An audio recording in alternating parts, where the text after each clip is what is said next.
কেন নিজের সন্তানকে আড়ালে রেখেছিলেন অভিনেতা নিলয় আলমগীর? এবার প্রকাশ্যে এলো তার মেয়ে সন্তানের সত্যতা।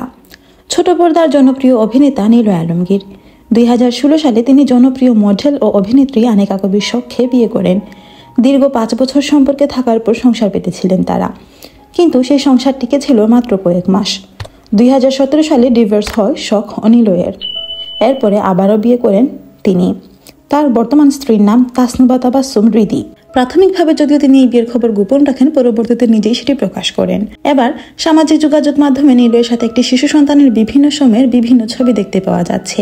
এ নিয়ে অনেকেই মতামত প্রকাশ করছেন। কেউ বলছেন এটা নিলয়েরই সন্তান, যাকে তিনি এতদিন আড়ালে রেখেছিলেন নিজের ক্যারিয়ারের কথা ভেবে। কিন্তু এই সন্তানটি শখের নাকি অন্য কোনো নারীর, সেটা নিয়ে রয়েছে এখনো অনেক ধোঁয়াশা। যদিও এই পুরো খবরটি নিশ্চিত করে কোনো প্রমাণ পাওয়া যায়নি। শখ আর রিদি ছাড়াও নিলয়ের নাম তার সহ অভিনেত্রী জান্নাতুল সুমাইয়া হিমির সাথে অনেক বেশি জুড়তে দেখা যায়। উল্লেখ্য, নিলয় আলমগীর এখন তার ক্যারিয়ারের সোনালী শিখরে অবস্থান করছেন। নেট দুনিয়ায় তার কাজ অনেক ট্রেন্ডে থাকে। Thanks for watching. Please subscribe to my channel and follow for more.